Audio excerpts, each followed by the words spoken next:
Around this time in 2021, the country experienced what can be described as one of the most chaotic riots and looting since democracy.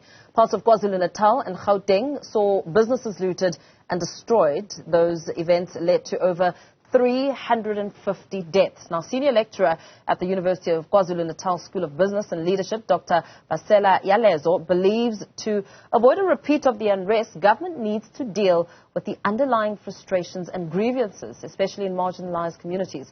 Well, he joins us more to tell us a little bit more. A very good morning to you. Thank you so much for your time. I mean, the violent protests, the rampant looting, widespread destruction of private and public properties left a deep scar on the nation. So as we reflect on the aftermath, what do you believe to have been the driving factors of the nature of violence and looting that we saw? Morning, ma'am, and morning to the viewers at large. I would say it was a multiple city that caused such a catastrophic destruction and looting of property in South Africa, which we've never really seen anything of that sort in South Africa post-democracy. I would say it's a multiplicity of problems. One, starting with the one which I would say it's an opportunistic one, because some people were just opportunistic. They thought they might get freebies out of such a situation. But also on the other side, the desperation from people who are living under abject poverty, and they thought it might also be an opportunity to get something. But also there's another element which has not really been proven criminally, to say the arrest of President Jacob Zuma had to do with anything of that sort. I think all those three factors, such as it might be more, might have caused such a situation. But also on the other side, it does show that there were people who orchestrated something of that sort. It's not something which happened out of inconvenience or out of a lack, but there were people who were behind it. To this day, they have really denied that the reason was because of President Jacob Zuma. But whether there was a link between Jacob Zuma, the arrest of President Jacob Zuma, and what happened, it still remains to be proven. But all I can say is, generally in South Africa, we do have a problem of destruction of property and violence whenever there is a strike, but we've never seen looting of that catastrophic nature. And the impact is so severe that we can even ever imagine. The impact is extreme in the sense that some of those businesses have not been able to recover, and some will never be able to recover, and we lost lives. More than 410 people were said to be done, and some even to this day have not really been accounted for. We also saw extreme violence in Phoenix. So as much as some businesses have been able to recover, but the loss of life will never be able to be recovered out of that situation. Yeah, absolutely. And just going even deeper, I mean, just a few days ago, we saw COSATU members, for instance, who are workers who form the country's largest labor union, gather to protest economic woes, demanding an interest rate cut, electricity, and job additions. What does a gathering of that nature reveal about the poverty dynamics and the struggles faced by South Africans since July 2021, and perhaps even over? I'll probably answer this question in a different way and say, does the current political leadership that we have, is it able to comprehend the challenges that we have in South Africa? That's one. Two, have they done anything differently, or have they done things differently after the aftermath of the looting or the riot? And the answer will be definitely no. Have South African leadership been behaving differently, or have they added a different type of thinking in terms of how manage the government resources and efficiency? The answer will be no. So I don't really think the type of political leadership has made any significant changes or is making any significant changes in that direction to avert anything of that nature that might happen. Yeah. We still have high unemployment. We still have now load shedding, which certainly has a negative impact on businesses. And some businesses are closing down because of load shedding as well. And the high unemployment rate in South Africa is still high. We've not seen efficiency in any government department. The rate of corruption has not really improved. As such, we're seeing a lot of corruption, which is still happening. So I don't really think the governing party has made any significant changes in terms of the leadership style, in terms of arresting some of the problems that we're experiencing. We continue to see problems, we continue to see strikes or riots, we continue to see destruction of property whenever people are complaining. And I don't really think government or the leadership has really assisted or given us something tangible to say this is what we are doing and these are the implementation or implementations rather of what we are doing. Yeah. South Africa's economy expanded by 0.4% within the first quarter of 2023 at a time when public sentiment was expecting a recession, yet that slight increase doesn't seem to have had a major impact in advancing and uplifting many South Africans, like the country's unemployed youth. I mean, you make mention of the high unemployment rate. How should government be moving to deal with the youth unemployment crisis? We've just come out of Youth Month in June, and young people spoke a lot about their concerns around employment. You will remember that according to the National Development Plan, the target growth for South Africa is 5% or above 5%. And then that's when they said if they were to achieve such growth, then over time they will reduce unemployment. Now what we've seen is there is no growth, or the growth that we've been seeing is 1 point something or 1.1, in some instances even less than 1%.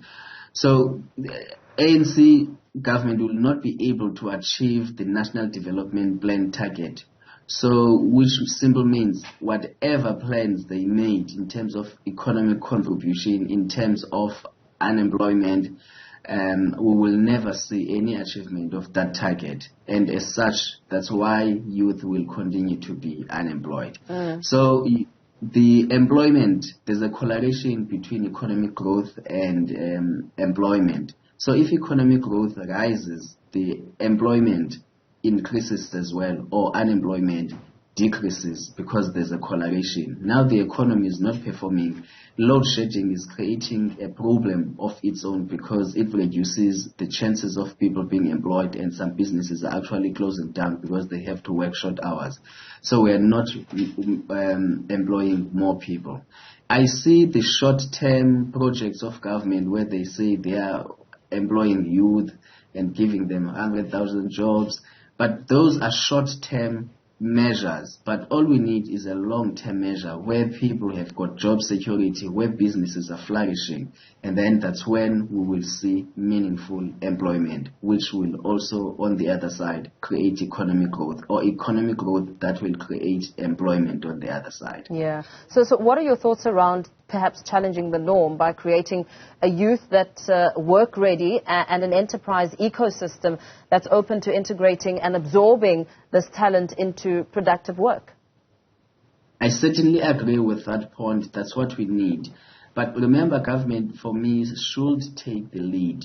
Obviously, government was able to say more than 25% of their managers in the public sector don't have the prerequisite skills or prerequisite qualifications, and yet you've got youth sitting outside with those prerequisite skills.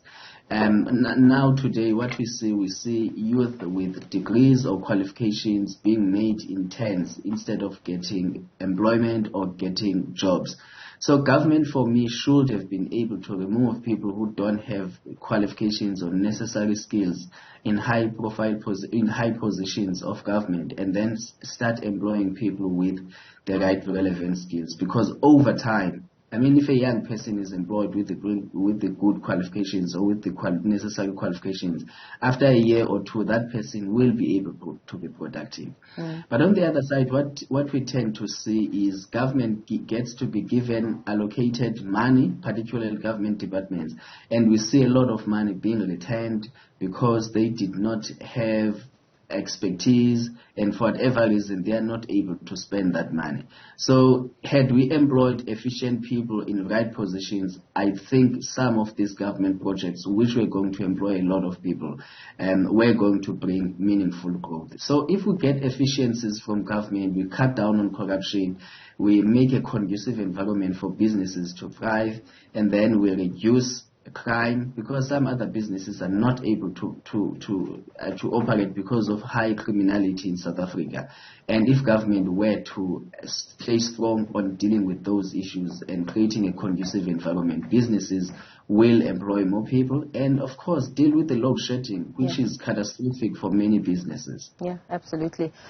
What the July 2021 unrest really did was shine a spotlight on the country's intelligence. Do you think that perhaps there's been signs of improvement at all to avoid a repeat of July 2021? I mean, look at how the state spent about 166 million rand to deploy over 3,000 Defence Force members, which was said to ensure that the EFF's nationwide shutdown in March remained within the confines of the law. Is that a show at all when it comes to perhaps some strategy around the country's intelligence? The South African intelligence has failed dismally, and it continues to fail dismally. Remember, the purpose of intelligence is not to be is to be proactive. Rather, they should be able to avert some of these problems even way before they happen. So in this instance, they were reactive, and even in their reactiveness, they were not able to deal with that problem. So I don't think the intelligence in South Africa is doing the best that we can expect, because we still continue to see a lot of crime, planned crime syndicates, which the intelligence has not been able to deal with. I'll make a classical example. Currently, we've got a problem of amadela ngokubona or construction mafias. I don't really think our intelligence is doing enough to deal with that problem, because they should be able to deal with that problem. So intelligence has failed. It continues to lapse in many ways than one. So had they done their job during the 2021 unrest, I think such catastrophic destruction would have been averted, or certainly portion of it could have been averted. And I think the provinces that were able to deal with this, or which did not really have such catastrophic looting, it was citizens who said, this is not going to happen in our town, this is not going to happen in our mall, because our lives depend here. It was not because of police, it was not because of intelligence. So they failed dismally on their side. I wish they can improve so that South Africa can do better.